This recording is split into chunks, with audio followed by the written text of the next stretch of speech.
bien? Sí, yo te escucho, Guillermo, ¿vos me escuchás? Genial. Sí, ahí Karina debe estar con alguna temita, me parece. Sí. Bueno, ¿cómo estás? ¿Bien? Bien, todo bárbaro. Bueno, ahí está entrando gente a esta charla que vamos a hacer hoy.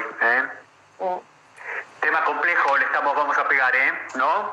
Sí, no tan complejo militarmente como No, es sencillo política de militarmente, guerra, pero... ¿no? Sí, tal cual. Es muy triste, en el fondo es un poquito triste, Hola, ¿no? hola, hola. Eso, porque... Hola, Karina.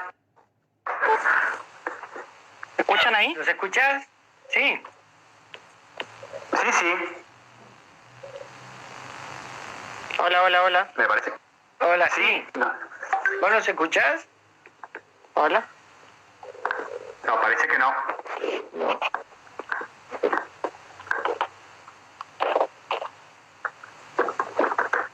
Hola. Karina, tenés un poco de ruido, me parece, en tu audífono. Hola. Me parece que no nos está escuchando. Les mando un chat. Sí. Hola. Hola, Karina.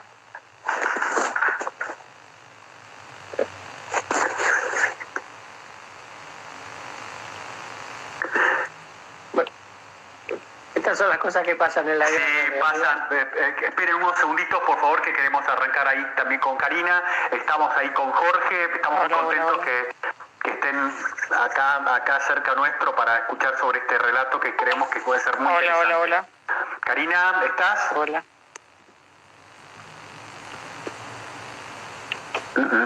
Parece que no recepciona. No, para nada. Bueno, si me escuchan, yo no escucho nada. Estoy tratando de arreglarlo. Esperen, ténganme paciencia. Dale. Sí. A ver si, Jorge, coincidimos que esta es lo hablamos creo que la semana pasada, ¿no? Cuando presentamos la batalla, de que es una guerra de transición, ¿no es cierto?, entre lo que pasa, lo que era habitual en el siglo XIX a lo que va a venir con el siglo XX y que se arrastra un poco hasta la Primera Guerra Mundial. ¿Cómo lo ves? Sí, es una guerra que tiene... Hola. Todos los defectos que sufrió la guerra y la profesión militar a partir de la muerte de Napoleón. ¿Por qué? Claro, porque ahí pasa algo muy interesante que es bueno mencionarlo. Cuando muere Napoleón, y esto también afecta a la Marina con Nelson, lo hablamos el otro día con Marcelo, hay en Europa como pasan dos cosas. Por un lado, los militares extrañan. Y ya habla un poco vos a ver si yo te escucho. Sí, ahí estamos hablando. Está hablando Jorge, ahora estamos haciendo un intercambio sobre la guerra de la Triple Alianza en el contexto mundial. ¿Nos escuchás, Karina? Sigue con problemas de recepción. Sí. Ahí le aviso. Seguí, dale, Jorge. Entonces, ¿qué pasa? Todos los militares añoran y envidian, por decirlo de alguna manera, pero sanamente, la posición y la disposición que tenía Napoleón. Sí. Pero en paralelo, lo que sucede después de las guerras napoleónicas es que la guerra en la política europea Hola. no ocupa el mismo lugar que en las guerras napoleónicas. Es decir, está más limitada, por decirlo de alguna manera. Sigue siendo un instrumento de gobierno, pero está más limitada. Sí, aparte se inaugura un periodo de paz, ¿no es cierto?, Claro. En Europa. En Europa, exclusivamente en Europa. Y lo que va a pasar ahí es que empieza a aparecer un fenómeno que va a seguir hasta la Guerra Fría, que es la idea de que las Fuerzas Armadas son la república dentro de la república, que son la reserva moral de la nación. Y eso... Uy, eso me suena conocido, che. Sí, familiar, ¿no? Sí. Claro, ¿y eso qué pasa? Cuando se politiza tanto a la Fuerza Armada, se la deteriora. Sí. Entonces, por más que haya ideas brillantes, que las hubo en el siglo XIX, también hubo ideas sobreintelectualizadas, inclinaciones fuera de lugar, y de hecho tal vez hasta la Primera Guerra Mundial, casi una copia de Napoleón sin estudiar como Napoleón. Tal cual. Entonces, claro, todos movían los ejércitos físicamente como los movía Napoleón, pero los resultados no se alcanzaban. No era para nada. No se hacían los cálculos. Y acá en esta guerra se ve porque además la guerra de Paraguay repite, sobre todo en la batalla que vamos a ver hoy, cosas que estaban sucediendo en otras guerras en el mundo en este momento. Sí, escúchame, ahí me acaba de escribir Karina, que está con algún problemita de audio. Está la gente, ya puede entrar automáticamente, así que querés que para que vayamos arrancando, a ver si ya se puede incorporar. Si te parece, doy un panorama muy general de cómo llegamos a esto. Después avisamos también a toda la gente que quiera mandarnos preguntas, que me lo manden por mensaje directo a mi Twitter, que yo los voy a estar viendo y vamos a estar contestando a las mismas durante la charla. Arrancamos sin la comandante en jefe. Sí, arrancamos sin ella y esperamos que se pueda sumar cuanto antes, sobre todo para ponernos un freno a nosotros. Vamos a la batalla de Curupaytí. Como decía en el aviso, es una batalla icónica de la guerra del Paraguay, ¿no? Pero sin embargo lo es, sobre todo para nosotros, para la Argentina, pero no es la batalla decisiva de la guerra. Se da en el año 1866, un 22 de septiembre, ya casi 2 años de que la guerra se había iniciado. Todo el tema de la guerra del Paraguay tiene en la Argentina una ida y vuelta tremenda, es casi como una guerra maldita en ciertas cosas, olvidando tejiendo toda una historia negra de por qué estuvimos ahí. La razón es que el hecho es que la Argentina estaba en una guerra junto con Brasil, junto con Uruguay, y llega esta batalla de ese 22 de septiembre, ya combatiendo en territorio paraguayo. Recordemos que se había tenido que expulsar a los paraguayos del territorio argentino en Corrientes. Se combatió en la zona de proximidades de Uruguayana. Además, ya estamos combatiendo, como decíamos, en territorio paraguayo. El 24 de mayo se había dado una batalla sangrienta, que fue una victoria importantísima, que fue la de Tuyutí, que merecería una charla algún día.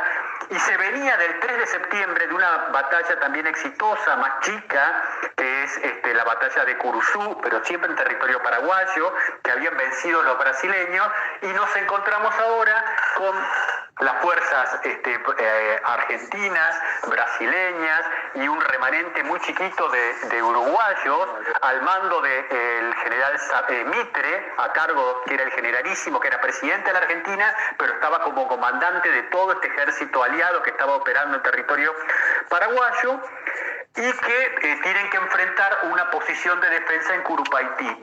Esta posición de defensa, ¿por qué era importante? Había que sacar a los paraguayos de ese sector, porque el río Paraguay era el que se podía aprovechar para continuar avanzando, y la posición de Curupaytí amenazaba a la Armada de Brasil que estaba operando en ese lugar. A ver cómo seguimos ahí, Jorge.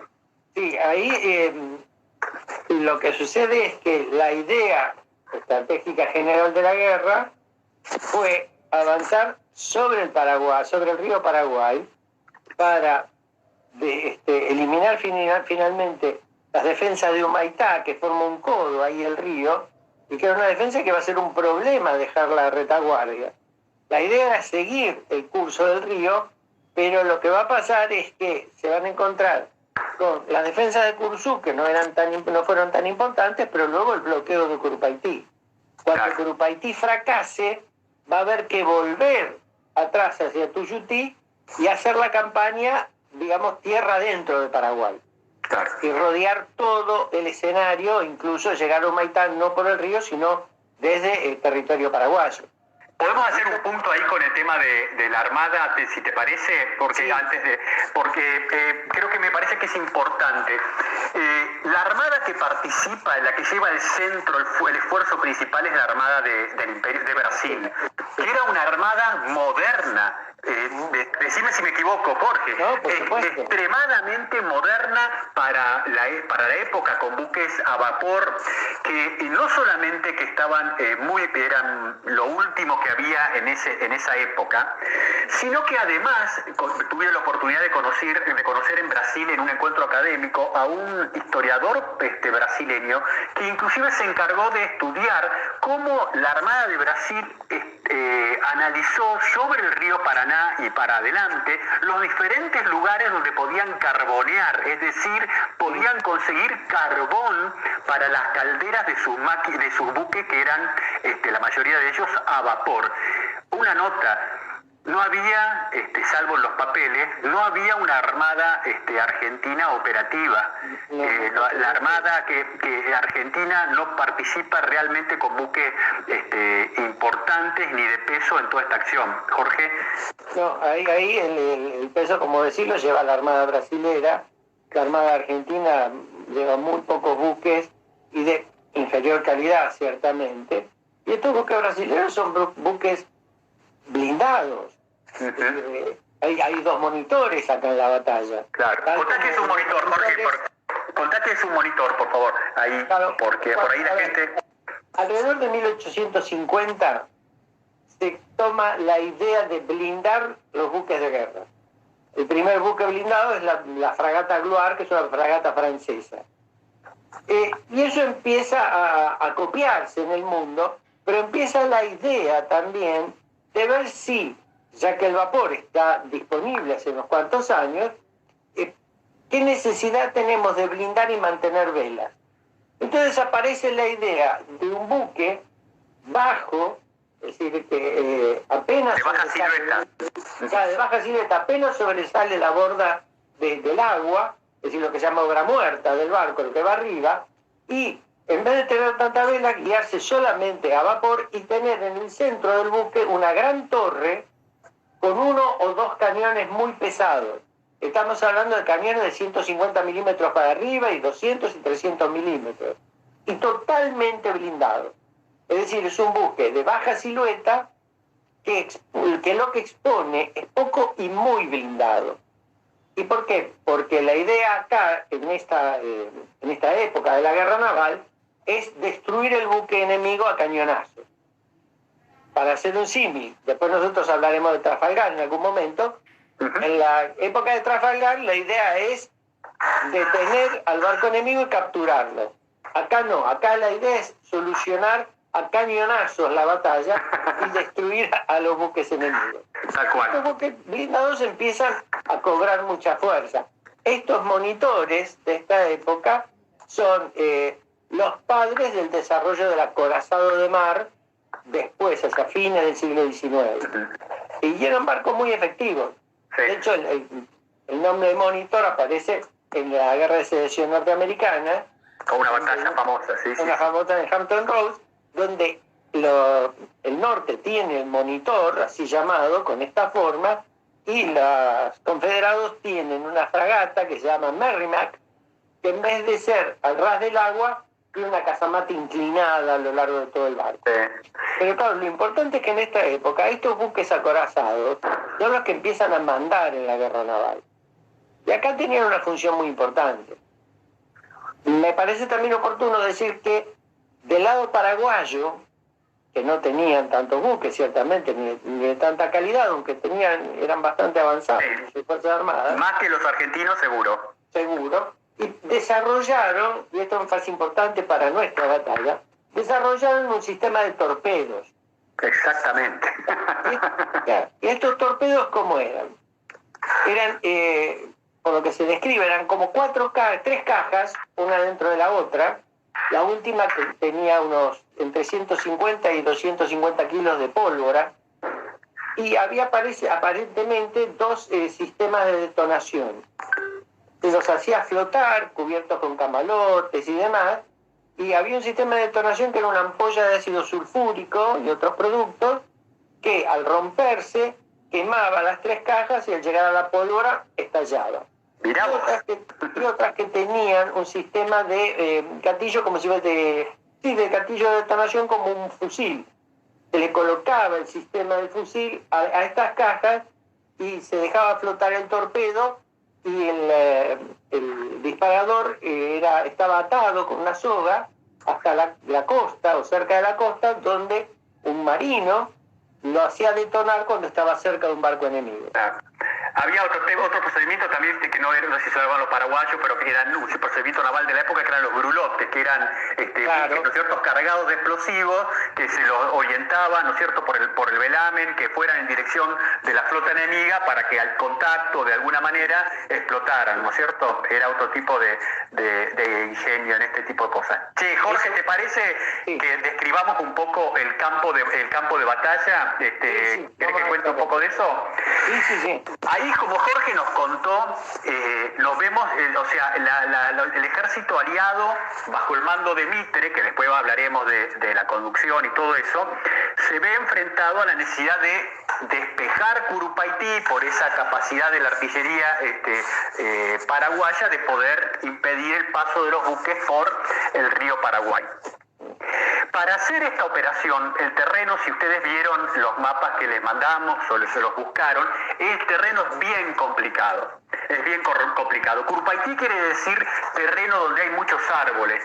Y si nosotros lo vemos al terreno viéndolo desde el sur hacia el norte, es decir, desde el sur donde están las tropas aliadas y el norte donde van a estar las tropas paraguayas, vamos a ver que a la izquierda, es decir, hacia el oeste, vamos a tener al río Paraguay, que nos está encapsulando. Hacia la derecha, hacia el este, una laguna muy grande con la forma de una horquilla que se llama la Laguna López, que limita todo el sector derecho del lugar que se avanza, y que esa laguna tiene una particularidad. Un brazo importante de la laguna se extiende desde el este hacia el oeste y corre paralelo a las posiciones paraguayas. Esto quiere decir que las fuerzas que van a atacar a los paraguayos van a tener que enfrentar una zona, que imagino de bañados, que eran propios de esa laguna y que están fortificando ayudan a la fortificación, que después hablaremos con Jorge, que hacen los paraguayos. También a izquierda-derecha hay zonas con arboledas y el terreno se presenta especialmente fangoso. ¿Querés explicar algo más, Jorge, con respecto a esto o ampliar? No, sobre tu explicación, la imagen que les tiene que quedar a quienes nos están escuchando es que el suelo no es el mejor para ser transitado, pero además está encajonado. Así que no es fácil desplegar tropas y dar espacios para aprovechar mejor el suelo y no que todos los batallones pisemos por el mismo lugar. Esto no lo permite. Quedamos encajonados frente a la posición paraguaya. O sea que, a ver, Jorge, porque por ahí alguien nos puede estar preguntando, ¿y por qué no se corrieron y trataron de buscar un lugar con mayor espacio para atacar Curupaití? ¿Qué les contestarías a eso? Y no hay lugar, porque Claro. es decir, este encajonamiento está determinado sobre todo por la Laguna López y por el río Paraguay y por todo lo que hay en el terreno, porque además la idea del plan original era que la caballería, principalmente argentina, cuando nuestras tropas ocuparan una parte de la fortificación, pudiera envolver la posición. Pero el espacio para semejante movimiento es muy largo, lleva mucho tiempo y tampoco es un terreno tan cómodo. No hay espacios acá. Es decir, sobre todo yo creo, y uno lo ve cuando bien sigue las batallas, Estero Bellaco, Tuyutí, el terreno es muy fangoso, es pesado de movimiento. Me imagino, no lo he dicho en detalle, pero me imagino que cuando pasa el primero y el segundo batallón, cuando viene el tercero, se pone peor el terreno. Entonces no es fácil moverse, no se pueden mover. Digamos, fantasiemos un poco. Lo mejor hubiese sido tener alguna especie de cañonera que pudiera ir por la Laguna López. Claro, tal cual. Pero era no estaba. imposible construcción, no estaba. Tal cual. Sí. Sí. No hay espacios acá. No hay espacio, exactamente. Entonces tenemos, para darnos una idea del terreno antes de hablar de las tropas, tenemos un terreno que para aquel que va a atacar lo limita mucho en su capacidad de maniobra, muchísimo en su capacidad de maniobra. Cuando hablamos, ¿crees que parece que están haciendo los paraguayos del otro lado o crees que digamos qué fuerzas tienen los aliados para este ataque? ¿Te parece? ¿Crees que adelante un poco de eso? Y vamos a hablar un poco de las fortificaciones. Me parece que habría que hablar de las fortificacionel Okay. Cuando hablemos de los aliados volvemos un segundo al terreno porque necesitamos ese número para explicar algo. Ok, para el tema de los paraguayos, que dicen que estaban alrededor de 5.000 hombres en ese lugar, estaban bajo el mando de un coronel que se llamaba José Díaz, un tipo muy aguerrido. Acá el coraje está de los dos lados, acá y en todos. Acá la derrota o la victoria no es un tema de coraje, ya lo vamos a ver. No. Es un problema de orden técnico, pero no de coraje. Este Díaz es un tipo inteligente, que aprovecha ese terreno donde tiene a las tropas paraguayas y en un frente de aproximadamente 2.000 metros hace dos líneas de fortificaciones, una primera que podríamos llamar hoy como una suerte de avanzada de combate, un poquito más allá de la línea donde está ese brazo que yo dije que se mete en la Laguna López, en gran parte de la posición fortificada, y detrás hacen una posición fortificada muy bien hecha, en la cual se destacan dos asesores que ellos tenían. Uno, un inglés que se llamaba el coronel Thompson, y otro un austríaco, un coronel de apellido Wisner, que colaboran en todo lo que es la organización de esa posición fortificada, haciéndola de forma tal que tuviera ángulos, como si fueran, no sé si me acuerdo, era Vauban, ¿no? Jorge Vauban, era un tipo del siglo XVIII, si no me equivoco, o del XVII, ya tengo la cabeza, que hacían sobre los dos siglos. Exacto, que hacían fortificaciones en forma de ángulos, como si fuera un triángulo, distintos triángulos mirando hacia la dirección enemigo. ¿Para qué? Porque eso permitía que las tropas en esa zona, dentro de esas zonas fortificadas, tuvieran la capacidad de poder disparar a los flancos de las distintas penetraciones o de las distintas fuerzas enemigas que pudieran avanzando. Es decir, hicieron un trabajo muy importante, aparte con artillería y con fortificándolo, eso con la alambrada de la época, que les va a contar que era Jorge de ahí en adelante. ¿Qué te parece? Sí, la fortificación, como decía recién Guillermo, es una fortificación compleja y hecha por ingenieros militares. Es decir, no es una fortificación hecha siguiendo una línea de terreno conveniente. No, está forzada esa línea de terreno para lograr esos campos de fuego cruzados. Y lo que se empleaba, digamos, imagínense la trinchera de la Primera Guerra Mundial, por delante nosotros lo que tenemos es unos palitos, digamos, que enganchan alambradas. Bueno, acá no había eso. Acá lo que había era algo que se llaman abatíes. Y los abatíes son viejos como la guerra. Se trata de troncos de madera en los que se aprovechan ramas que ya están incrustadas en ellos, o se les incrustan algunas, para que formen especies de erizos que impidan el soldado de infantería o la caballería los cruce con facilidad. Y esto es lo que habían desplegado frente a las fortificaciones. Incluso en una punta de la Laguna López, donde no despliegan nada, pero para evitar que las tropas aliadas se acerquen demasiado a las trincheras, también hay varias líneas de abatíes que impiden la facilidad del acceso. Ahora, del mismo modo que las alambradas de la Primera Guerra Mundial se pueden cortar, los abatíes también pueden ser echados, cortados y abrirse, pero bueno, eso lleva tiempo. Hay que hacerlo, tal cual. Hay que hacerlo, y bajo fuego enemigo. Tal cual. Che, Jorge, vos sabés que acá Claudio nos está preguntando si por qué no, en vez de intentar un ataque, por qué no los sitiaron a los paraguayos y agotarlos, no sé, por hambre y sed, digamos. ¿Qué te parece eso? Yo lo he pensado muchas veces. Bueno, ¿por qué no? Como dice Claudio, los sitios lo anulo y sigo de largo. El problema es que el planteo hasta acá, es aprovechar el río Paraguay para el aprovisionamiento. Y que, digamos, como en muchas guerras se ha hecho, la flota va siguiendo paralelo al camino terrestre del ejército y van interactuando en aprovisionamientos, apoyos y demás. Claro, y hay otro problema también, Jorge, que recordemos a los oyentes que a retaguardia de la posición de los paraguayos estaba el territorio paraguayo, es decir, los que para uno poder sitiar a alguien tiene que rodearlo e impedir que le puedan llegar suministros. No era el caso de la posición de Curupaití como habíamos mencionado antes, ¿no? No, si uno ve lo que pasa después de Curupaití, la penetración de envolvimiento, porque no se envuelve Curupaití, pero a Humaitá se llega envolviendo, Humaitá está al norte de Curupaití, es una penetración profunda en el territorio paraguayo. Digamos, es un cambio de estrategia absoluto para el ejército aliado. Tal cual. Entonces, de momento, y vuelvo a lo mismo que hablamos hace un rato, el terreno no era fuera de Curupaití, digamos, no era tan transitable y tan cómodo para hacer un envolvimiento en un sitio seguro.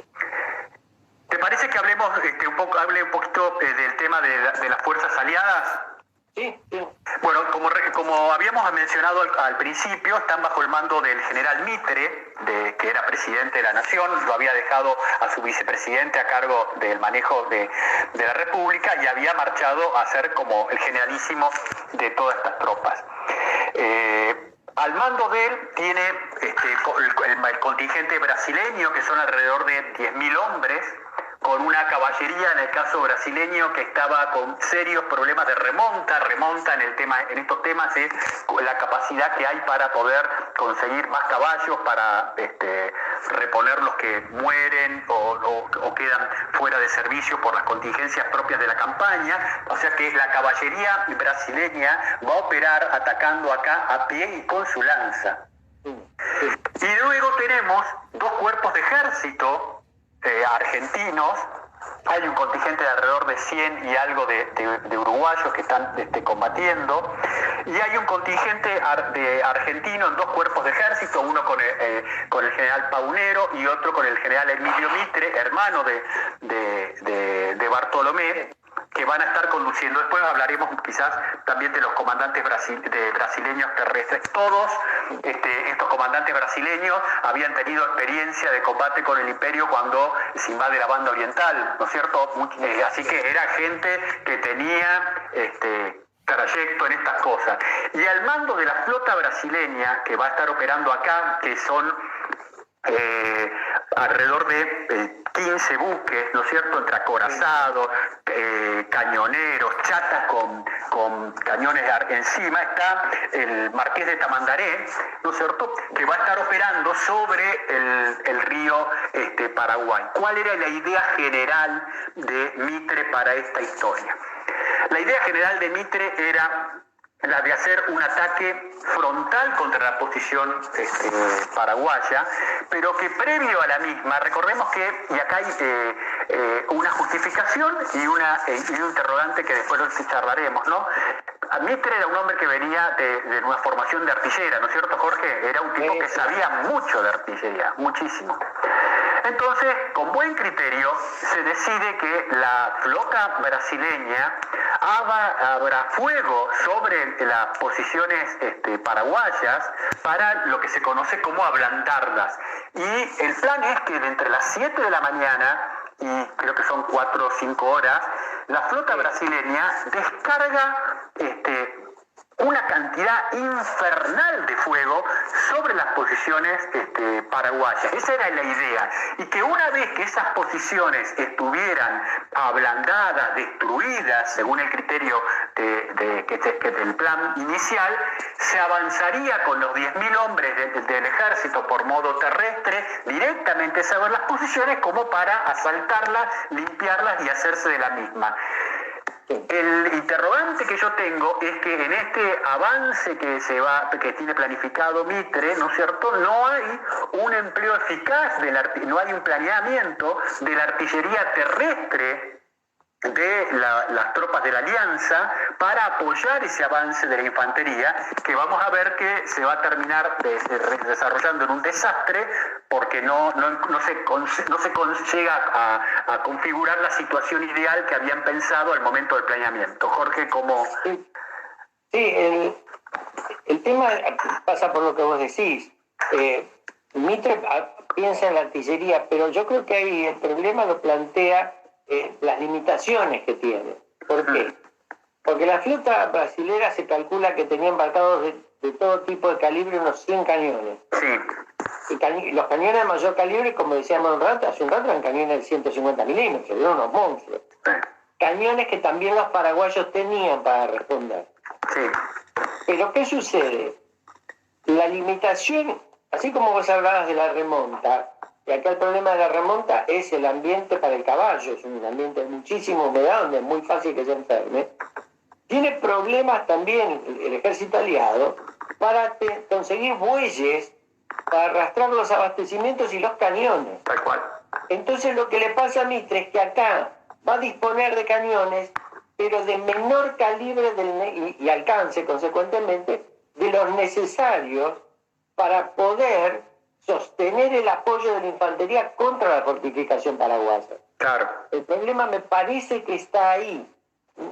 No está mal la idea de ablandar con la artillería. No, para nada. Mar y por tierra, pero por tierra no tiene el calibre y la potencia que necesita para poder ablandar las posiciones. Sí, ahí eso me llama la atención en el sentido de jugarse tanto, ¿no es cierto?, a que esa artillería naval pudiera cumplir con su misión, ¿no? Y que luego las tropas terrestres, avanzando sobre el enemigo, sin un apoyo de fuego eficaz, pudieran hacerse de la posición. Pero bueno, esa era la concepción que tenía Mitre acá. ¿Sabés que acá hay alguien que nos pregunta por qué lo eligieron a Bartolomé Mitre como comandante de esta fuerza combinada, de esta fuerza aliada, ¿no es cierto?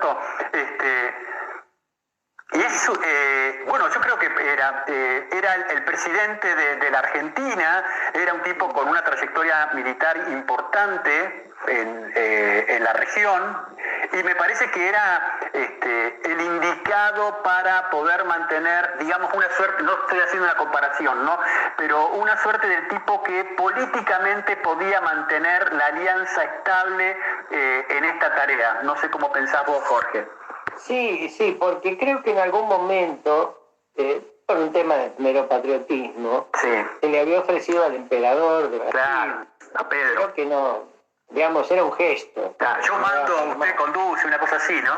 Sí, claro, pero la figura que podía hacer era Mitre, reunía un historial militar, bueno, y era el presidente de una de las naciones aliadas, me parece lo más correcto. Y además, porque tenemos que recordar, perdonen porque se me confunden las fechas, la conferencia de Sateipicoraque se produce el 12 de septiembre. Sí, el intento de paz, ¿no? El intento de paz, y ahí el que habla con Solano López es Mitre. Claro. No había ningún otro para hablar. No, tal cual. Y por supuesto que pese a que Mitre oficia para tratar de, lograr una paz, incluso Solano accede a retirarse de la presidencia de Paraguay, el que ahí niega todo es el emperador. Claro. El emperador no quiere que renuncie, quiere destituirlo y hacerlo desaparecer. Tal cual. Pero claro, imaginémonos que no hubiese habido un comandante en jefe de semejante estatura política. ¿Quién dialogaba con López? Claro, sí, faltaba algo ahí. No, tal cual. Che, ¿querés que contemos un poco cómo es la distribución de fuerzas para el ataque aliado? Sí, sí, y después cuando entremos en la batalla hay algún detalle. Ok, ahí acá va a aparecer también una cuestión que me parece que es otro error de la batalla que va a ver con la distribución de fuerzas. Si decimos que el frente del ataque va a tener aproximadamente 2.000 metros, en los primeros 1.000 metros, es decir, del río Paraguay hacia el este, van a estar ocupados por los dos contingentes, por dos columnas de brasileñas, ¿sí?, para hacer su avance. Estos van a estar avanzando sobre ese mismo terreno que estábamos describiendo con Jorge, con limitaciones, pero con zonas también más arboladas y más complicadas. A la derecha de ellos, es decir, los últimos 1000 metros hacia en dirección a la Laguna López, van a estar los dos cuerpos, las dos columnas argentinas, la primera con Paunero y la que está más hacia el este con Mitre. Y acá viene el tema que a mí me parece que es un error. Mitre en su planeamiento decide que el esfuerzo principal del ataque, es decir, al lugar donde yo voy a poner el peso para poder romper la posición enemiga, va a estar sobre el centro del dispositivo. Y ese centro va a estar compartido, es decir, ese esfuerzo, ese centro de gravedad sobre el enemigo, por la segunda columna del ejército de Brasil y por el cuerpo de ejército del general Paunero. Porque esto es a mi juicio, un error. No porque se decida ir por un determinado lugar con donde el cual se quiera hacer el centro de gravedad. ¿Me comprenden? Eso es importante. Lo que estamos acá frente a un ataque frontal donde hay que buscar un centro de esfuerzo para ejercer el mayor peso y tratar de romper el frente enemigo. Ese no es el error. El error es que las fuerzas que van a estar combatiendo en ese lugar son de dos lugares distintos. Son las brasileñas y las argentinas, sin estar bajo un comando unificado que las reúna, ¿me comprenden? Uno tiene que estar pensando que toda la batalla la está conduciendo Mitre, pero esa acción sobre el centro debiera estar bajo el mando de alguien en particular. ¿Me comprenden lo que quiero decir? Es decir, o hubiera estado bajo el mando del comandante brasileño que estaba al mando de la segunda columna con un refuerzo de tropas argentinas o lo que fuere, pero que hubiera alguien responsable claramente de eso, a esto que son dos columnas, una argentina y una brasileña, que convergen sobre un lugar y que ellas llevan el esfuerzo principal del ataque. No sé qué pensás, Jorge, de esto. Sí, para un ataque como este, el punto donde se va a buscar decidir la batalla, esa concentración de fuerza de la que vos hablar, se necesita un comando unificado, un responsable directo. Puede haber sido, como decíamos recién, el brigadier Carvalho, que mandaba la columna brasilera y que por distancia iba a llegar primero, claro, y después recibir el apoyo argentino, pero que el comandante fuera uno. Sin embargo, eso no se decidió.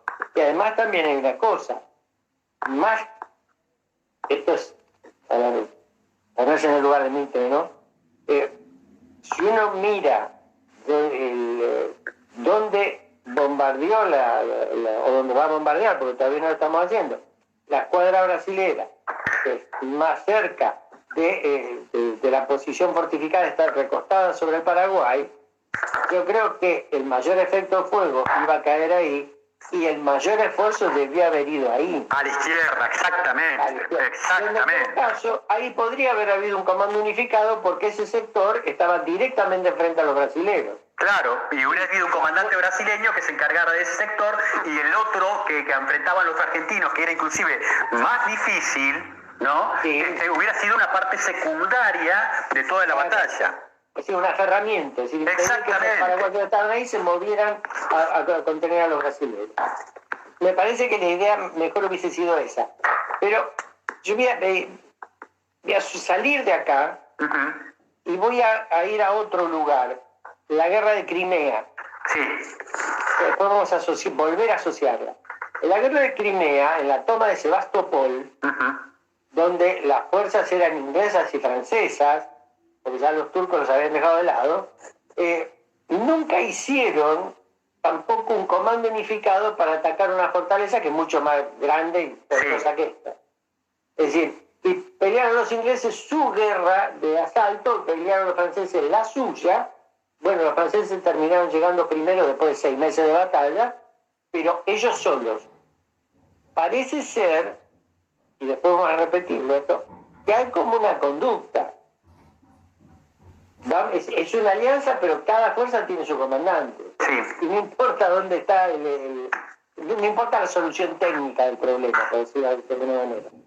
Sí, digamos como que estamos como varios pasos atrás de esos comandos combinados que pudimos ver cuando hablamos de Overlord hace ya muchas semanas atrás, ¿no es cierto? Estamos muy lejos de eso, pero de todas maneras se podría haber esperado algo un poquito más. Sí, pero también hay una cosa, estamos lejos de los comandos unificados de las guerras napoleónicas. Sí, también. Eso también decir, ¿por qué? en mi visión, lo que pasa entre 1821, la muerte de Napoleón, y digamos 1916 o 17, es como un bache antievolutivo Antievolutivo, del arte de la guerra. Una suerte de medioevo, ¿no? Claro, es como una caída de la calidad de la guerra. Entonces se han perdido cosas. Una de ellas es esta, los comandos unificados. Tal cual. Bueno, ¿te parece que pongamos a la Armada brasileña a abrir el fuego, ¿no es cierto? Sí. Lo hace durante alrededor de 4 horas largas, disparando prácticamente a mansalva sobre las posiciones brasileñas, paraguayas, perdón. Recibe un fuego de artillería también paraguayo, que surte efecto en varios buques brasileños, pero hay que reconocer que la Armada brasileña se mantiene firme en el lugar. Tamandaré era un tipo duro, decidido, y por más que se lo critica muchísimo en el sentido de que como que el tipo no cumple con... en realidad él hace lo que tiene que hacer, él dispara sobre la posición, una cantidad monstruosa de munición, como dijo Jorge, mucha de ella afecta el sector derecho de los paraguayos,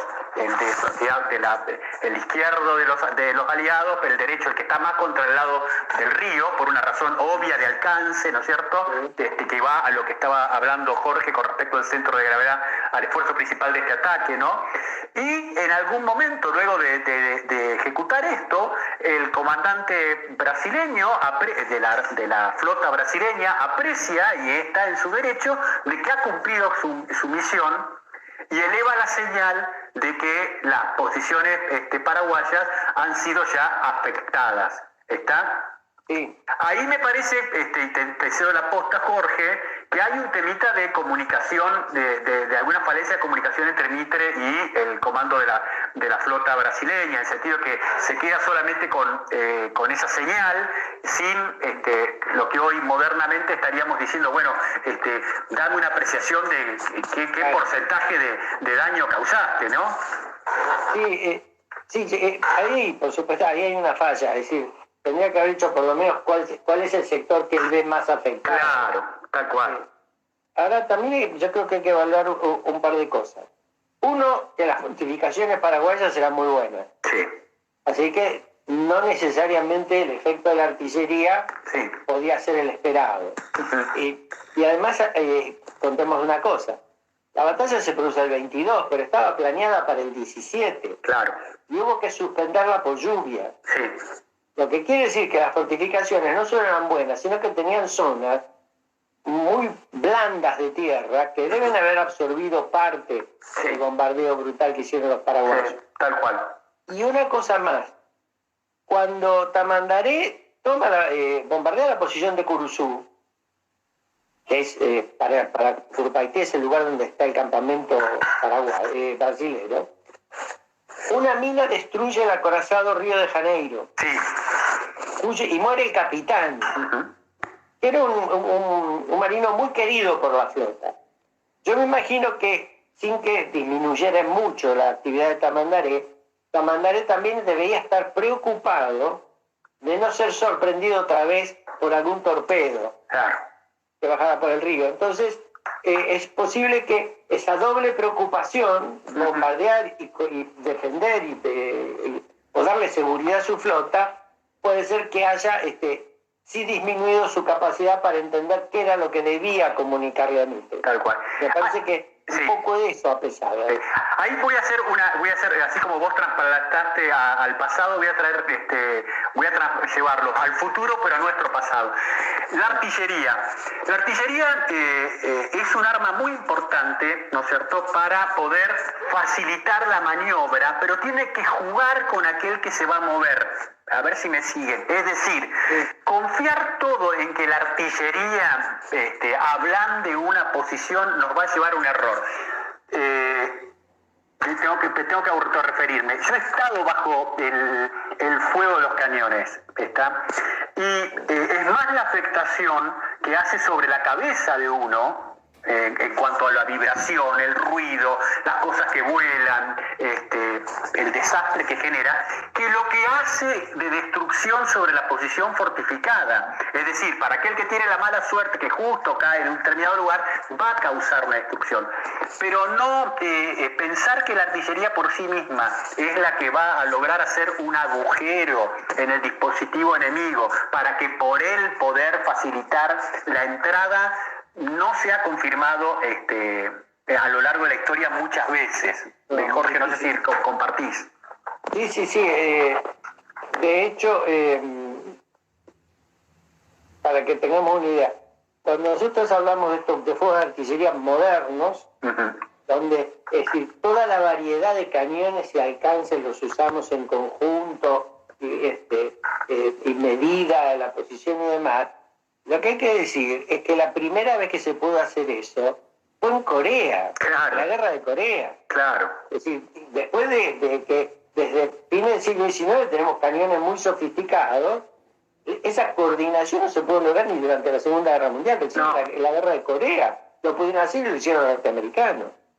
Entonces, como vos decís, hay una doble afectación. Hay una afectación material, sí, indudablemente, para lo cual yo necesito ver lo que está pasando, pero también tengo que ver esa afectación moral del hombre que, sufriendo el fuego, se siente aislado. Porque como decís, vuelan cosas, hay tierra en el aire, entonces ya no puedo ver, el ruido es tan ensordecedor que no puedo oír. El hombre empieza a sentir una soledad absoluta. Sí. Ahora, hay que tratar de evaluar, eso hay que evaluarlo casi intuitivamente. Y claro, ese es el informe que le faltó a Tamandaré. Exactamente, tal cual. Contar, sí, yo veo que los paraguayos están corriendo de un lado para el otro sin saber qué hacer, y en estos sectores veo destrucción. Faltó eso. Tal cual. Y no había un sistema, había sistemas de señales, pero no se aplicó para poder recabar ese tipo de información, ¿no?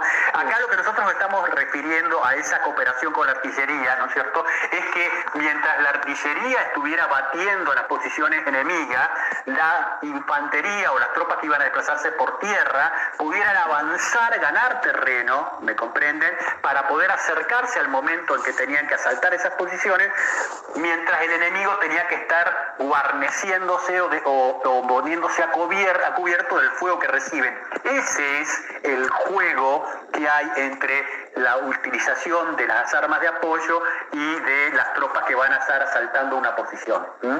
Sí. Ok, el Tamandaré dice, ok, este tema está listo, ya la Armada terminamos con la parte nuestra del negocio, arranquen ustedes. Y ahí, cerca del mediodía, el general Mitre da la orden de avanzar. El trompa que acá vienen un poquito de anécdotas, ¿no? El trompa que toca, que da la orden de asalto es el mismo trompa que tuvo en Maipú. Es el mismo trompa que tuvo en Maipú. Se da la orden del avance y se produce el avance hacia el terreno enemigo.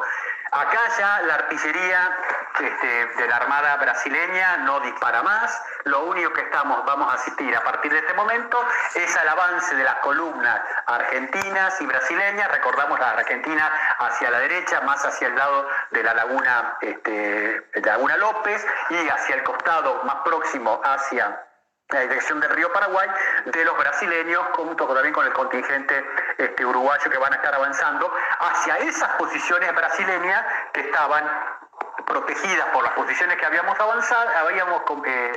mencionado, que habían recibido esos fuegos y que ven avanzar ahora a los batallones aliados hacia ellos. Jorge, ¿cómo lo ves?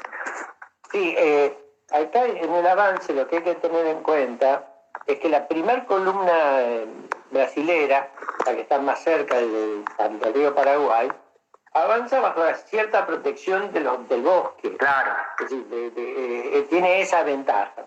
La segunda columna brasilera y las columnas argentinas no la tienen y tienen que atravesar por el peor terreno el más difícil de transitar. Digamos, Jorge, que cuando vos te referís a lo del bosque, el bosque le está negando al enemigo la observación de la aproximación, es decir, permite a las tropas brasileñas que iban por ahí estar mucho más enteras, de no estar sufriendo baja y más cubiertas del fuego enemigo. En cambio, para los paraguayos, ya a larga distancia podían vislumbrar qué es lo que estaba pasando. Sí. Hay también una cosa, que no la mencionamos, en el brazo de la Laguna López que baja hacia la posición aliada, hay una batería sí. paraguaya. Sí. Está hostigando el flanco de la última columna argentina. Sí. Yo creo que fue sobre la única en que la artillería argentina tuvo alguna oportunidad de hacerla callar.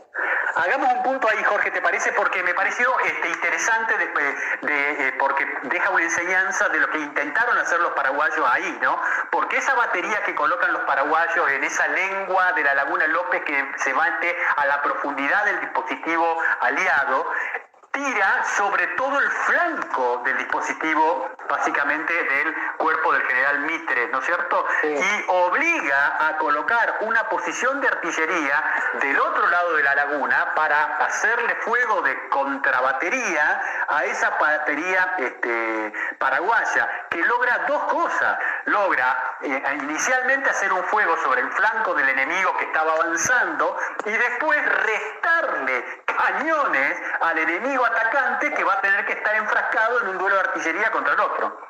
Sí, y ya con una artillería que no era ni suficiente ni totalmente adecuada. Tal cual. Así que es un problema sobre otro problema.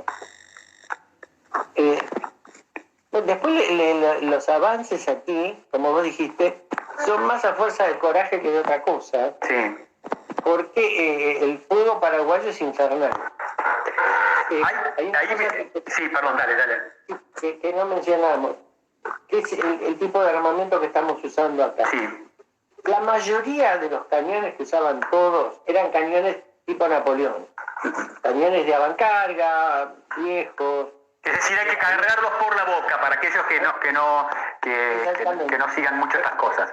Se cargaban por la boca, la artillería prácticamente no había estriado, así que la eficacia es una puntería bastante difícil. Pero, ¿qué pasaba? Del lado paraguayo había algunos cañones que no eran de bronce, sino que eran cañones más modernos y de acero. Algunos aceros similares al Krupp. Algunos dicen que hubo algún cañón Krupp acá. Dicen que la empresa Armstrong británica algo les proveyó. Sí. Digo para aquellos que acá en Argentina dicen que la guerra, ¿no es cierto?, fue impulsada por el Imperio Británico y los británicos estaban sosteniendo de algún modo al amigo Solano López por ahí, ¿no? Sí, lo que pasa es que eso se hace una discusión aparte. Sí. Digamos, si la apuesta inglesa era transformar a Paraguay en la gran nación que dominara Sudamérica, era una apuesta casi absurda. Sí, tal cual. Pero no por cuestiones nacionales, sino por cuestiones geográficas, ventajas posibles y demás, pero eso es aparte. Pero sí, había una artillería muy desarrollada del lado paraguayo. Entonces, el poder de fuego que hay acá del lado paraguayo es muy importante. Después, en cuanto a hacerlo, porque está en el tema, en cuanto a la fusilería, había muy pocos fusiles modernos mini que alcanzarían a 1 o 2 batallones en ambas fuerzas, con tubos estriados y demás. Y después la mayoría eran mosquetes de avancarga antiguos, e incluso, no sé en los otros países, pero sí en el ejército argentino, había algunos mosquetes de avancarga que habían sido modificados para hacerlos de retrocarga. No sé si vos te acordás, Guillermo, hay algunos en el Museo del Colegio Militar. Sí, un espanto. Esos engendros que no sabemos tampoco bien. Ya vemos de dónde vienen ciertas manías, pero convengamos que para aquellos que estuvieron cuando hablamos de la batalla de Gettysburg, el armamento y los procedimientos son más o menos similares. ¿Coincidís, Jorge? Similares. Son muy similares. Esta es una guerra posterior, pero no tan posterior, es prácticamente inmediata, ¿no? Y si se quiere, las influencias o las formas de combatir eran las que propias de esa actividad. Ahí lo que estaba diciendo Jorge, para que se den una idea de este tema, ¿no? De los 15 batallones argentinos que van a estar operando en este combate, en esta batalla de Curupaytí, 14 de los jefes de batallón mueren. Sí. 14 mueren. Acá el que zafa de morirse va a ser presidente, que fue Roca, con el batallón Salta. Pero lo que estamos hablando acá es de una matanza infernal en la cual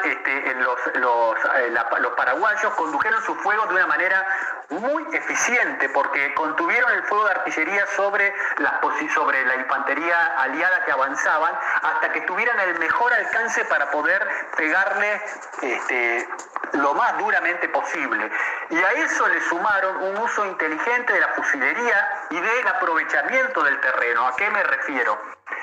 Ellos se dieron básicamente, sobre todo en el sector derecho, es decir, en el sector donde estaban avanzando las tropas argentinas, esa primera línea de defensa que habíamos dicho que tenían, y se concentraron sobre la posición más fuerte. Y ahí se hicieron la resistencia al asalto argentino y al asalto brasileño, que pese a que se lograban penetrar en algunos lugares, eran rápidamente rechazados por la infantería paraguaya, que estaba en la posición o inmediatamente atrás y taponado las pequeñísimas y escasas brechas que se podían producir.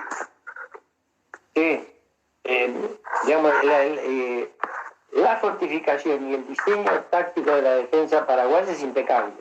Sí, tal cual. Sí. Tal cual. Y además logran porque a veces, ¿no es cierto?, nosotros tendemos a porque vemos las litografías de la época y vemos al soldado paraguayo vestido casi semidesnudo, ¿no? Con una suerte de faldón, un morrión, casi nada en el torso, ¿no es cierto? Y tendemos a pensar que estos tipos eran primitivos en el arte de la guerra, y no lo eran. Eran muy aguerridos, muy duros, utilizaban muy bien el terreno, como en este caso, como en Curupaytí, y encima el comando aliado comete algún otro error más, porque por ejemplo, en algún momento las posiciones brasileñas, las fuerzas brasileñas llegan a alcanzar, ya pasando el mediodía, alcanzar la primera línea paraguaya, que ellos en ese sector no se habían retrocedido hacia la primaria, y creen, Mitre le hacen creer la gente que manda a ver qué pasaba, que los brasileños habían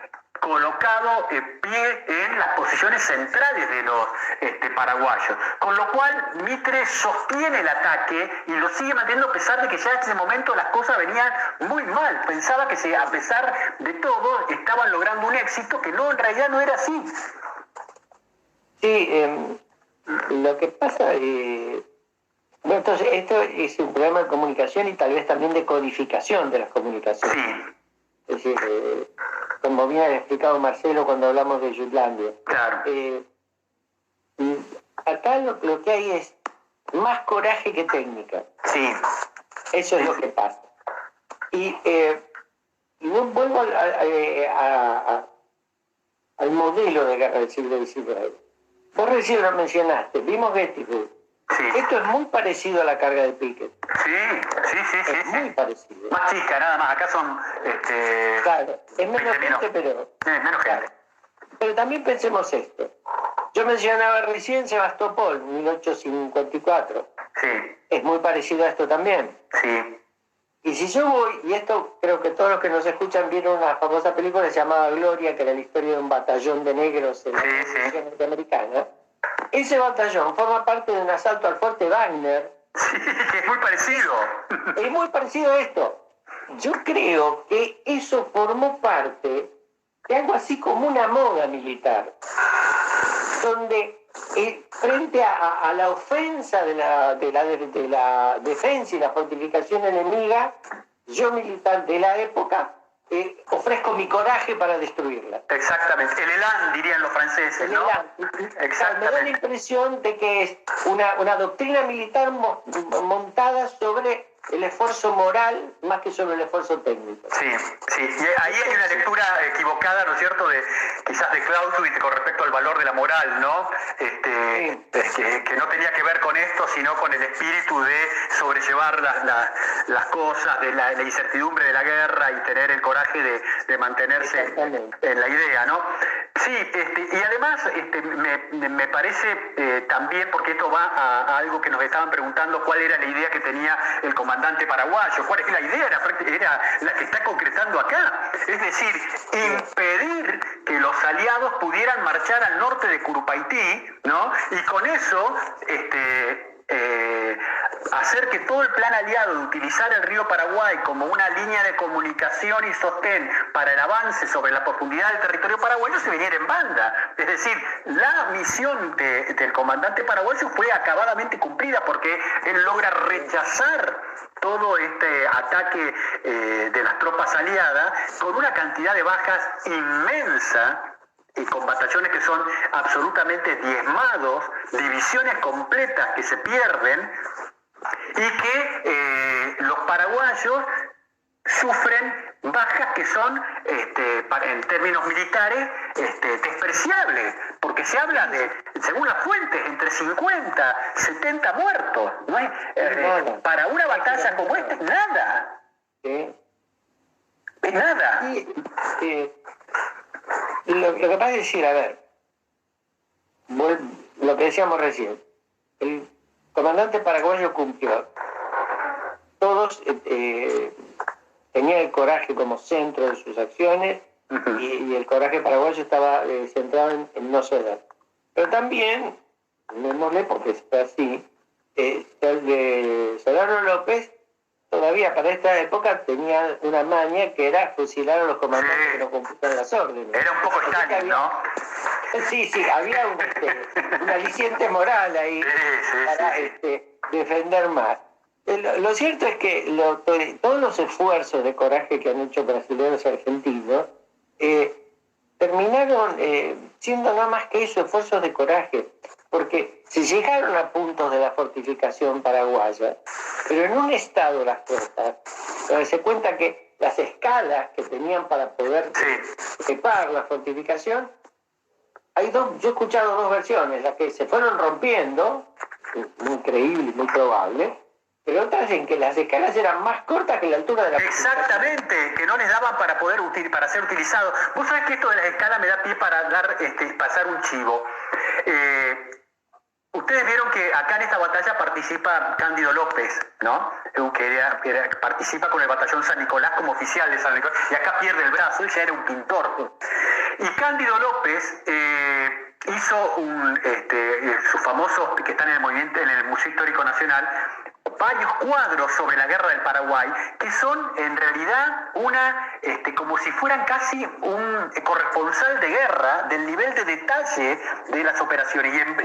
Y en algunos de los cuadros que muestran el asalto de las divisiones argentinas hacia las posiciones en Curupaití, se muestran las escalas que vos estás mencionando, que las llevan los soldados al hombro para poder ser utilizadas en las posiciones. Y sí, que les quedaron cortas y no sirvieron. Hay un trabajo de Hernán Cornut, que si me piden se lo puedo pasar, que hace él un análisis desde el punto de vista técnico de esas pinturas y su contribución a la historiografía, que es muy, muy interesante. Pero perdón, te interrumpí con eso. No, claro, es decir, fíjense, eso es lo interesante de la guerra de este siglo. Esa interacción en moral y técnica. Es terrible, porque la parte moral termina comiéndose todo. Es decir, nadie midió las escalas, nadie pensó, por ejemplo, hablábamos del terreno, el avance de la primera columna brasilera protegida por el bosque y demás, pero después concentramos más de la mitad del ejército en 1 kilómetro. En un lugar descubierto, exactamente. En un lugar totalmente descubierto. Tal cual. Son 10.000 hombres en ese pedazo, es muy poco. Sí. Es muy poco. Ahora, ahí me va a una pregunta que me hicieron antes de que empezáramos esta charla, que es el eterno debate en la Argentina, ¿no?, sobre la calidad de Mitre como conductor militar. Y yo a esa persona le di la respuesta que te voy a dar a vos y que compartimos con quienes nos están acompañando y que creo que es para debate, ¿no? A mí me parece que Mitre era un hombre de su tiempo, mirá lo que estoy diciendo, ¿no? Pero, ¿a qué me refiero? No estaban acostumbrados a conducir contingentes tan grandes de hombres en una batalla. Las batallas a las cuales ellos estaban, digamos, tenían un hábito de estar realizando eran más chicas. Que yo, Casero fue algo extraño en nuestro territorio, ¿sí? Eran más chicas, eran entreveros de otro tema, y encontrarse él como comandante de un ejército aliado con la necesidad de estar conduciendo fuerzas de distintas naciones, de mantener la coalición, de enfrentar un enemigo importante y con fuerzas tan grandes como las que tenía que manejar, me parece que él se encontraba en una dificultad que me parece también compartían no pocos de los generales norteamericanos que vimos operando en Gettysburg. No sé si compartís esto o tenés otra mirada. Sí, el pasar de nivel de conducción en cuanto al volumen de fuerza es un cambio muy fuerte para un comandante. Sí. Es un cambio muy fuerte. Y encontrarse de golpe con este número de soldados en un terreno complejo y donde además se tiene que ocupar de la logística de todo eso. Tal cual. Termina en Mitre, y bueno, yo creo que un poco lo debe haber sobrepasado. Y también hay una cosa, salvo alguna batalla en particular, como Aguazú, creo que es el epítome de todo esto, en realidad las batallas que se daban eran ataques frontales. Tal cual. Llevan enemigos por delante a ver qué pasa. Y generalmente se daban en terrenos llanos, Sí. casi sin obstáculos ni nada. Sí. Es decir, digamos, los comandantes no tenían ninguna exigencia intelectual de tener que adaptar la maniobra y la fuerza de un terreno complejo y demás. No había tanto esfuerzo intelectual de ataque. Sin embargo, le voy a rescatar algo a Mitre, no de esta batalla, sino cuando yo tuve la oportunidad de leer la orden de operaciones que el tipo hace cuando van a entrar a territorio paraguayo, ¿no? Y en la parte que él le dedica a las fuerzas que van a estar a la vanguardia, que van a estar adelante, ¿no es cierto?, las que cruzan primero, él da directivas que son claras y con mucha flexibilidad para esos comandantes. Les dice, bueno, avancen, a mí mi intención sería que logren avanzar hasta tal lugar, pero si encuentran resistencia, infórmenme, busquen ir por otro lado, traten de configurar la situación. O sea, daba la pauta de que entendía de el problema que estaba tocando, ¿no es cierto?, por lo menos para esa etapa.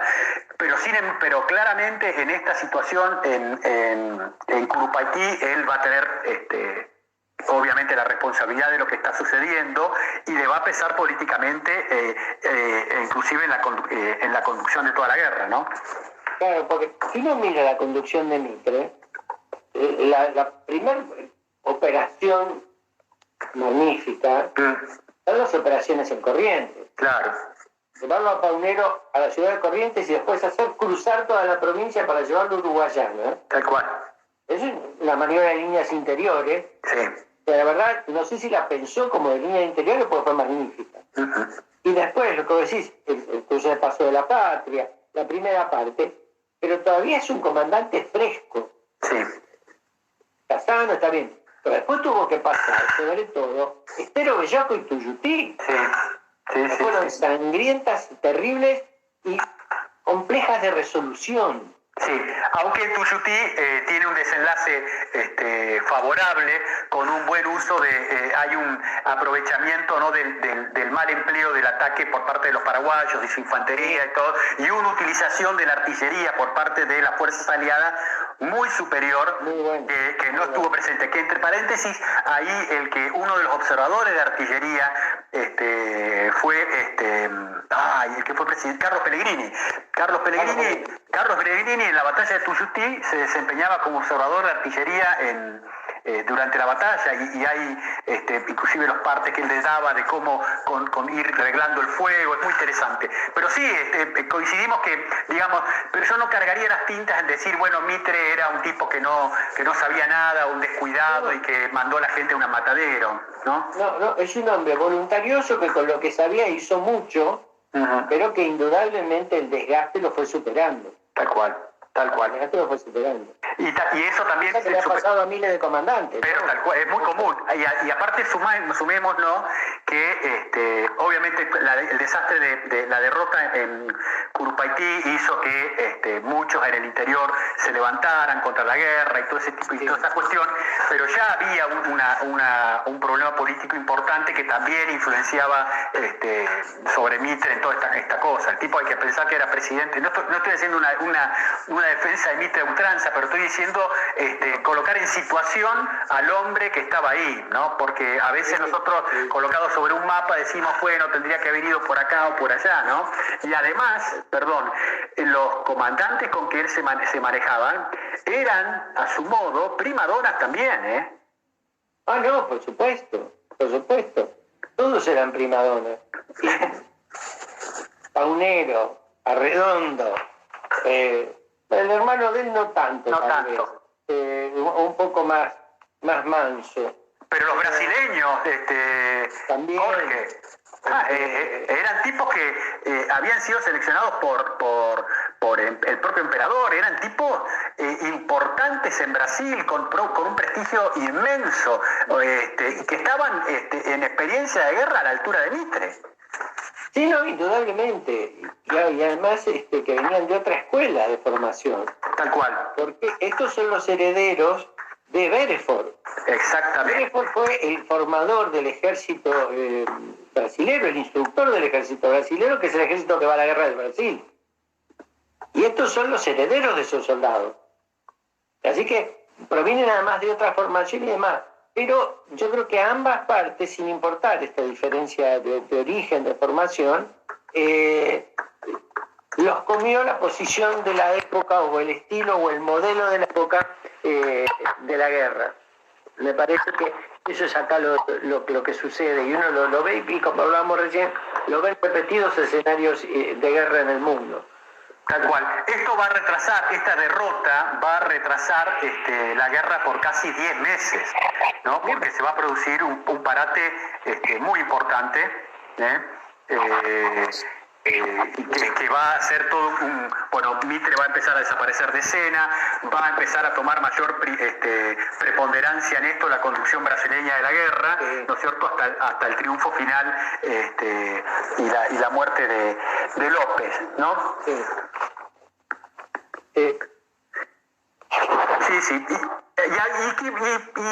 ¿Puedo meter un poquito el pie en el barro antes de que, para ir cerrando, ¿te parece? Voy a ser inevitable, porque la pregunta es, ¿y debiéramos haber entrado a la guerra o no? ¿No es cierto? Porque es lo que siempre da vuelta, todo el mundo comenta. Porque nos pueden agarrar con el tema de, entramos a la guerra por una situación que había en la banda oriental, ¿no es cierto?, entre los partidos de ahí que se peleaban y que esto y que aquello, ¿no?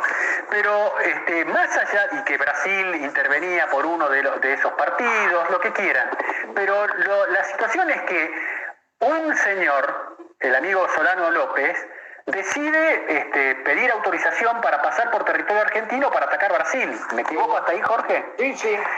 El gobierno argentino estaba ante una disyuntiva. Si decía que sí, se ponía como, para ser modernamente, como, digamos, neutral, no beligerante, o beligerante, neutral, no sé qué historia, un combo extraño para decir frente a Brasil.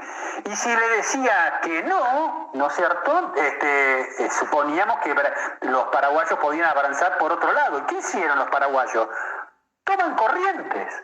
Sí, y hay un detalle ahí. Los brasileros también habían pedido autorización para ese paso. Tal cual. Y se les había negado. Así Tal cual. Entonces, te toman la capital de una provincia tuya, ¿no? ¿Y cuál tendría que ser tu reacción? Sí. Me sumo viajo directamente a Asunción y le digo, vamos a hacer la guerra a los brasileños. Me parece que... Okay. la toman, la ocupan, la roban, y se van gente como esclavos.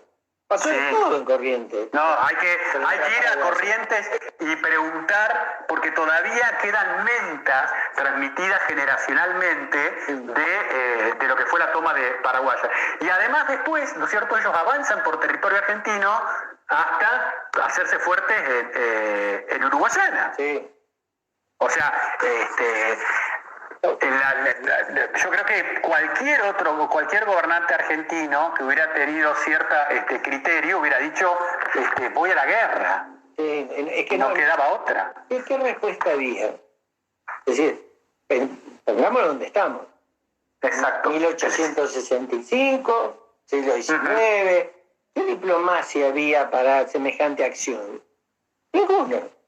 La única respuesta es decir, te saco a los tiros del territorio nacional. Exactamente. Yo ya entré en ese juego, tengo que llevar la guerra hasta el final. Yo pienso así. Esto no habla, yo no tengo hacia la actitud de Solano López una mirada de compararlo con alguno de los personajes que vimos durante el siglo XX. Yo creo que el tipo hizo lo que para mí se equivocó, sí, estirando el elástico más de lo que le podía dar, pero era un tipo que tenía una mirada hacia el Paraguay y que quería jugar de una forma muy diferente a otros gobernantes que habían tenido. Era un Paraguay que se mostraba mucho más activo y quería jugar fuerte en la región, ¿no es cierto? Y como creo se excedió en cuanto a las capacidades que podía tener y digamos pagó el precio por eso, ¿no? Pero me parece que Argentina estaba en un brete, no había otra forma que responder de la manera que se hizo. Sí, no, incluso cuando se hace el acuerdo entre los aliados, en realidad la guerra se la declaran a Solano López. Exacto. No a Paraguay específicamente. Esto es inevitable, ¿eh? Esto recuerda el decreto del Congreso de Viena contra Napoleón. Claro. No hacemos la guerra a Francia porque desde el 18 le vamos a hacer la guerra a Napoleón. Sí, tal cual. No, es tal cual. Es muy similar el fenómeno. Pero claro, lo que hay que entender es eso, la época, el valor de la guerra en esa época y los caminos alternativos. No había ningún camino de alternativa.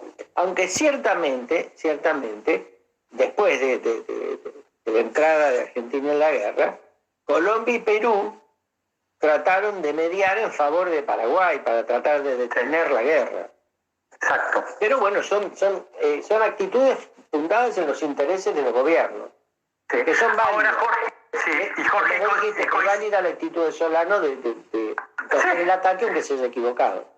Tal cual. Ahora, ¿coincidís en el sentido de la importancia que tuvo militarmente esta guerra en cuanto a enseñanza, al esfuerzo que demandó de todos los participantes, todos los participantes, de los procedimientos que se utilizaron, de las innovaciones? Estoy pensando en la utilización de globos aerostáticos de los globos aerostáticos, la propia Armada brasileña que estuvimos mencionando, la enseñanza de una Argentina que decidió en un momento, bueno, este tema del agua, de tener una flota, dejamos que los gusanos hagan.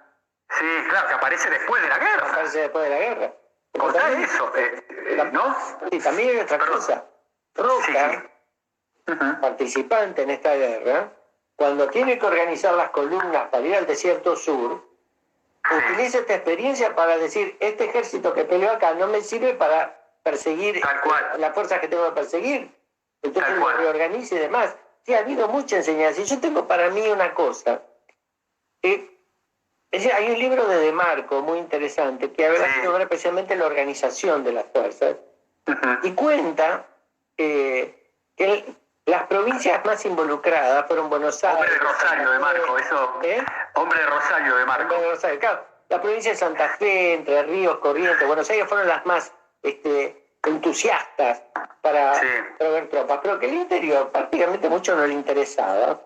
Y De Marco cuenta la historia, yo no me acuerdo de qué provincia, de un gobernador que le envía a Mitre una carta cuando le envían los soldados y los soldados los enviaban en carretas. Claro. Y en la carta le dice, lo que le pido, general, señor presidente, es que me devuelva las carretas y las cadenas que encadenamos a los soldados para llegar. Sí. No sé si es el de La Rioja, che. Sí, pues el de La Rioja. Pero sí, creo que sí. Así como entramos con un ejército argentino complejo, política y socialmente, yo tengo para mí la idea y la imagen de que el ejército argentino que salió de la guerra del Paraguay salió como un ejército nacional. Sí, yo estoy de acuerdo, totalmente de acuerdo. Y con una mirada profesional. Sí, totalmente distinta. Totalmente. Y vos sabés que quizás para algunos que nos están escuchando también, muchos de los hospitales públicos de la ciudad de Buenos Aires tienen el nombre de médicos que fueron oficiales médicos sirviendo en el ejército del Paraguay. La medicina tuvo un impulso importantísimo. Gutiérrez, Muñiz, se me ocurren, muchísimo, después de la guerra y de las experiencias de la guerra del Paraguay, ¿no? Sí. Para mí esta guerra ha sido muy importante para todos los que participaron. Y también hay algunas evaluaciones paralelas que hay que hacer. Cuando se habla de la guerra del Paraguay, siempre se cuenta la lamentable historia del efecto demográfico sobre Paraguay. Sí. Que todavía subsiste. O el saqueo de Asunción y toda esa historia también, ¿no? Claro, pero también hay una cosa. Es cierto que disminuyó mucho la población masculina. Pero también hay algo. Nadie evalúa dos cosas. Uno, que que en la sociedad humana, cuando sucede eso, hay un desbalance entre los dos sexos, y particularmente desaparece o se disminuye mucho el factor masculino, las mujeres se vuelven más fértiles. Sí. Así que aunque pasados tantos años todavía no está del todo resuelto el tema, bueno, hubo un impacto y una evolución biológica. Pero también hay algo que uno tiene que tener en cuenta, porque lamentablemente los que usan estos argumentos, más que hacerlo seriamente, hacen un lamento indio. Llorisquean alrededor de por qué fuimos a la guerra y demás, y le meten esto del impacto demográfico. Pero lo que nadie recuerda es que 60 años después de esta guerra, Paraguay, en la guerra del Chaco, le dio una paliza a los brasileños, a los bolivianos. A los bolivianos. Un día tendríamos que dedicarle a la guerra del Chaco, porque hasta bien entrado el siglo, la primera mitad del siglo XX, el único militar en Sudamérica que podía ser considerado como un tipo internacionalmente reconocido era el mariscal Estigarribia del Paraguay, un tipo que, siendo un teniente coronel en el ejército paraguayo, generó de un ejército que tenía 8.000-9.000 hombres y que era un desastre, lo convirtió en una máquina militar que produjo una derrota a Bolivia, que tenía asesores alemanes y equipo y un montón de otras cosas, a puro coraje e ingenio. A puro coraje e ingenio, un conductor brillante. Estigarribia había sido alumno de Foch, el mariscal Foch. Claro, sí, un tipo brillante, absolutamente. Entonces, bueno, perdón, dale. Esos jueguitos de historiadores emocionales, yo creo que hay que limpiarlos un poco. Ponerlos un poco más en perspectiva. Sí, y a mí me sabe lo que me duele, y ahí quizás es el tema del olvido que hay hacia esa guerra del Paraguay. Sí. Porque con esta historia de que, bueno, si tuvimos que ir o no ir, que hemos conversado, y cada cual puede tener su idea, ¿no? Sí. Lo cierto es que miles de argentinos pelearon ahí. Sí, miles, y en una campaña que por su crudeza, por las condiciones que puede ser comparada con la campaña del Pacífico durante la Segunda Guerra Mundial. Sí, durísimo. Y en condiciones de abastecimiento y de atención sanitaria muy complejas. Yo sinceramente me saco el sombrero del esfuerzo de esas tropas en ese momento, esos tipos que ni sabían dónde estaban, porque seguramente ni sabían dónde estaban y sin embargo pelearon. Y también hay una cosa, acá hubo un desprendido diplomático que se resume en una frase que dice: la victoria no da derecho. Perfecto, diplomático de Major Lazer. Reproduciendo en Spotify. A mí me parece esa falsa idea es ofensiva, un poco por lo que vos dijiste recién.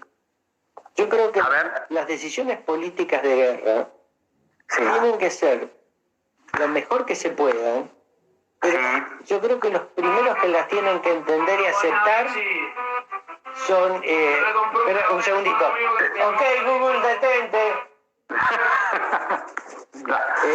Yo creo que las decisiones políticas de guerra, además de ser lo mejor posible, los primeros que la tienen que entender son los muertos. Si yo no puedo limpiamente explicarle a los muertos de guerra lo que estoy haciendo con lo que ellos hicieron en el campo de batalla, realmente estoy haciendo un acto inmoral y dañando toda la nación.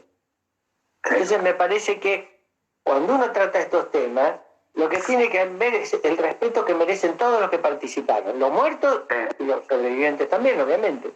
Pero me parece que hay que tener mucho cuidado con eso, porque eso es un daño al espíritu nacional, sin fanatismo. Por supuesto. Daña la conducta común de la gente, en última instancia. Tal cual. Sí.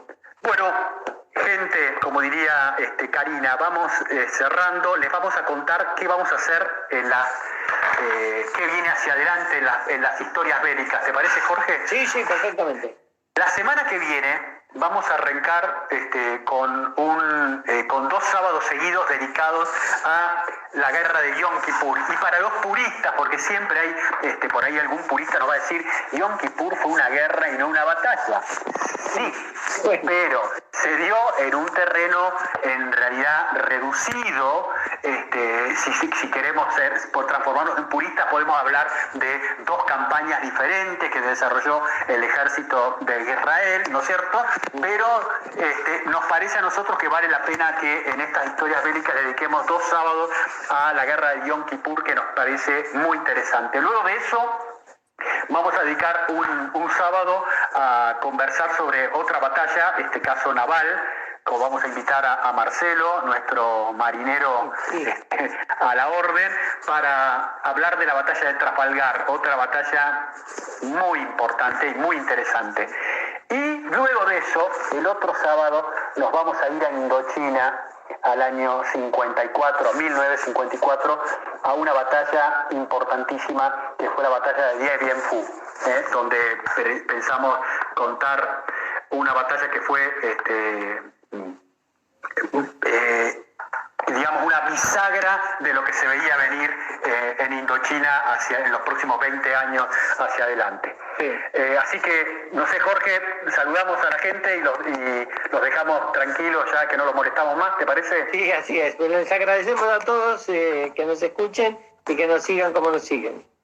Gracias a Karina, que es la que ha ideado este espacio y es la que le pone la voluntad de juntarnos, de colocarlo después las charlas en Spotify o en YouTube y en otra plataforma más, pese a toda su tarea como periodista que anda dando vueltas de aquí para allá. Así que le mandamos a Karina un beso enorme, un agradecimiento a todos por estar acá y los esperamos el sábado que viene con el capítulo 1 de la guerra de Yom Kippur. Un abrazo a todos, muchas gracias por estar. Gracias a todos, un abrazo. Suscríbete, me gustealo, compartilo y nos vemos en la próxima. Muchas gracias.